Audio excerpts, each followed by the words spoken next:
देखिए, अगर आप दोस्तों नेक्स्ट ईयर 2025 में बिहार से डीएलएड कोर्स करना चाहते हैं तो गाइस आज की इस वीडियो में मैं आपको बताऊंगा बिहार डीएलएड का 2025 में फॉर्म कब आएगा, एंट्रेंस एग्जाम कब होंगे, कौन बिहार से डीएलएड कोर्स कर सकता है, minimum and maximum age limit क्या है दोस्तों, ठीक है ना, डिटेल सिलेबस क्या है दोस्तों, बिहार डीएलएड एंट्रेंस एग्जाम की तैयारी के लिए सबसे बेस्ट बुक कौन सी है, बुक कब आ जाएगी मार्केट में, ठीक है, सब कुछ आज की इस वीडियो में आपको बताऊंगा। ओके गाइस, तो इस वीडियो को आप लोग एंड तक देखिएगा और ध्यान से समझिएगा। सबसे पहले तो गाइस मैं आपको जो है फॉर्म के बारे में बता देता हूं कि बिहार डीएलएड का फॉर्म नेक्स्ट ईयर 2025 में कब आएगा। अगर हम 2024 की बात करें तो 2024 में गाइस बिहार डीएलएड का फॉर्म फरवरी में ही आ गया था, मतलब बहुत जल्दी आ गया था, बहुत सारे स्टूडेंट को तो पता भी नहीं था। तो ये क्यों आया था, क्योंकि दोस्तों 2024 में लोकसभा के इलेक्शन था।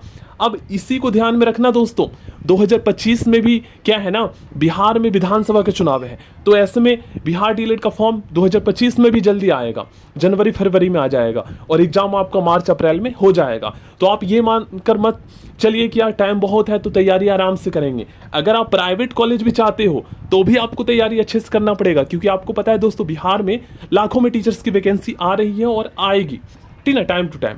तो ऐसे में दोस्तों बहुत सारे स्टूडेंट क्या है ना, प्राइवेट कॉलेज से भी डीएलएड कोर्स कर रहे हैं। अब रीजन आप समझिए, बहुत सारे बिहार में क्या है, सब तो शहर में रहते नहीं है, गांव में रहते हैं दूर दूर, तो वो चाहते हैं कि हम रेगुलर ना जाएं लेकिन कोर्स घर बैठे ही आराम से कर ले। तो ऐसे में जिनके पास भाई पैसा है 1,00,000-1,50,000 रुपए, तो वो प्राइवेट से भी कर रहा है। ऐसा नहीं कि प्राइवेट में सीट खाली बचती है, हाँ जो शहर में रहता है वो गवर्नमेंट से कर रहा है। देखो प्राइवेट कॉलेज करोगे तो 1,20,000 रुपये लगेगा, 5-6 हज़ार ज़्यादा लगेगा अगर आप रेगुलर नहीं जाते हो, मतलब अटेंडेंस का कोई प्रॉब्लम नहीं आएगा। प्राइवेट कॉलेज में बात कर लो और आप अपना घर बैठ के तैयारी करो, क्योंकि प्राइवेट कॉलेज वाले को पता है कि गांव वाले बच्चे डेली नहीं आ सकते हैं। लेकिन गवर्नमेंट कॉलेज में आपको 4-5 दिन जाना पड़ेगा वीकली, हफ्ते में, ये तो आपको पता है। वहाँ पर फीस जो है लगभग दोस्तों 12-13 हज़ार रिजर्व कैटेगरी वाले स्टूडेंट के लिए है और जनरल के लिए लगभग 18 से 20 हज़ार रुपये है। ओके, अब गवर्नमेंट कॉलेज में चाहिए अगर आपको एडमिशन, तो जनरल से हो, ईडब्ल्यूएस ओबीसी से हो, तो आपको दोस्तों 85 से ऊपर ही स्कोर करना पड़ेगा। EBC SC ST pH category वाले जो स्टूडेंट हैं उनको कम से कम 80 नंबर लाना होगा, क्योंकि टाइम टू टाइम कंपटीशन बढ़ रहा है। बच्चे ज़्यादातर जो है इंजीनियरिंग फील्ड में जाने की बजाय आप टीचिंग फील्ड में आ रहे हैं, डीएलएड बीएड कोर्स कर रहे हैं, तो इस वजह से कंपटीशन बढ़ रहा है। ये समझ में आ गया, तो आप ये लगा लीजिए कि जनवरी फरवरी में फॉर्म आ जाएगा। अब डिटेल सिलेबस क्या है और कितने नंबर वाले स्टूडेंट बिहार डीएलएड को फॉर्म भर सकते हैं, तो देखो ऐसे, अगर आपका क्लास 12th में 50% है, जनरल से हो, ईबीसी से हो, ओबीसी से या ईडब्ल्यूएस से हो, आपकी क्लास 12th में 50% होने चाहिए वेस्ट 5 सब्जेक्ट में, ठीक ना, वेस्ट 5 सब्जेक्ट में आपका 50% है, फॉर्म भर सकते हो। वहीं पर एससी एसटी पीएच को 5% का रिलैक्सेशन मिलता है, 50% से कम है, 45% तक है, तो फॉर्म भर सकते हैं। एज लिमिट की अगर हम बात करें दोस्तों, तो मिनिमम एज जो है ना वो आपका 1 जनवरी 2025 तक 17 साल होना चाहिए और मैक्सिमम एज लिमिट फिक्स नहीं है, 35 साल के जो स्टूडेंट है वो भी कर सकता है। ओके गाइज, ये पता चल गया आपको। 2024 के अकॉर्डिंग मैं आपको बता रहा हूँ और एग्जाम पैटर्न सिलेबस में कोई भी चेंज नहीं हुआ है, सेम वही है, ठीक ना। अब इस सब कुछ बताऊंगा, पहले मैं इंपॉर्टेंट चीज़ें आपको बता देता हूँ। देखिए एग्जाम पैटर्न तो आपको पता ही है, बार बार आप देख चुके हो, इसमें कोई निगेटिव मार्किंग नहीं है, नंबर नहीं कटेंगे अगर गलत आंसर कर देते हो तो, ठीक ना। तो ट्राई करना, जैसे 120 क्वेश्चन आएंगे तो 120 क्वेश्चन सारा आपको अटैम्प्ट करना है, टाइम भी आपको 2.5 घंटे का मिलता है। अब इस एग्जाम में पास होने के लिए कितना नंबर लाना होगा। अब गाइस कुछ स्टूडेंट ये पूछते हैं कि पास हो जाएंगे तो क्या प्राइवेट कॉलेज मिल जाएगा, तो भाई पास होने पर भी प्राइवेट कॉलेज नहीं मिल रहा है। ऐसा रीजन क्या है कि बहुत सारे स्टूडेंट प्राइवेट में भी एडमिशन ले रहे हैं तो सीट फुल हो जा रही है। तो टारगेट करना कि कम से कम 60 से ज़्यादा नंबर लाना, प्राइवेट में एडमिशन चाहिए तो। पासिंग नंबर बता देता हूँ, इसमें पास होने के लिए क्या है कि 35% मतलब 42 नंबर लाना होगा जो अनरिजर्व से है, जनरल को लाना होगा, ठीक ना, ईडब्ल्यूएस को लाना होगा, लेकिन जो रिजर्व कैटेगरी से है उनको 30% मतलब 12 × 36, 120 का 30% 36 नंबर लाना होगा, तो पास माने जाओगे।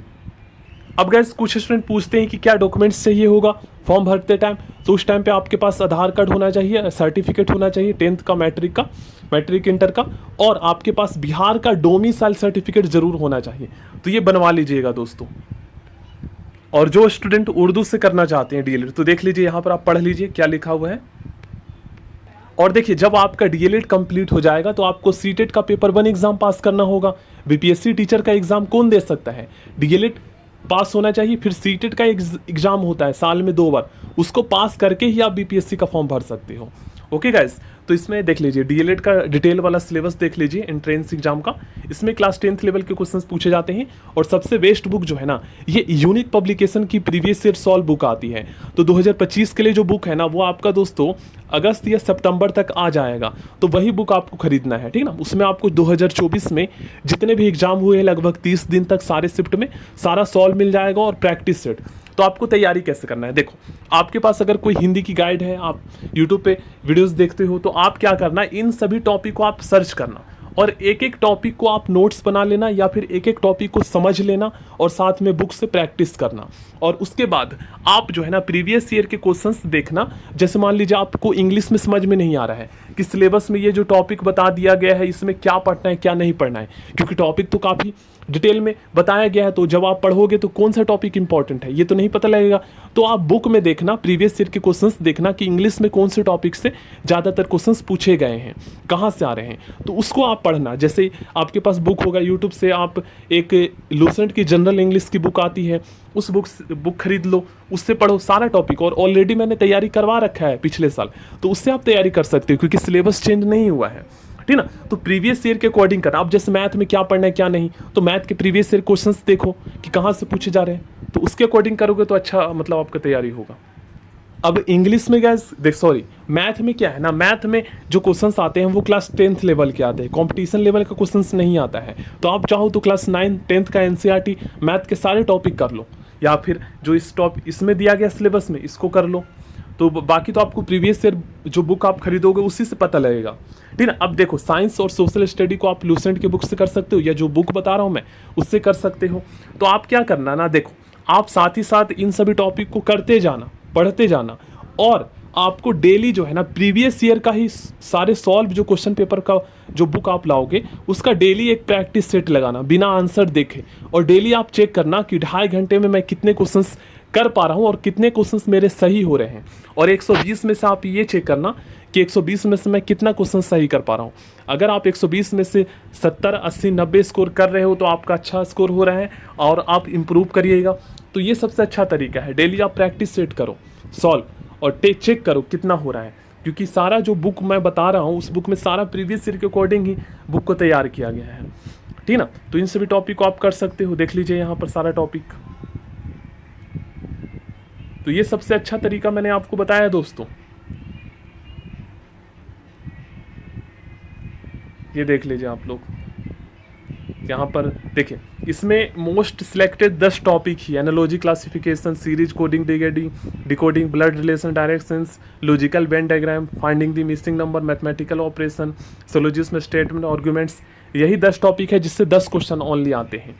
बाकी उर्दू का आप देख लीजिए, हिंदी अगर जैसे मान लीजिए आपका क्लास 12th में उर्दू था जो मैंने बताया है योग्यता इस वीडियो में, तो आप जब फॉर्म भरोगे ना तो उस टाइम पे उर्दू या हिंदी 2 ऑप्शन आएगा।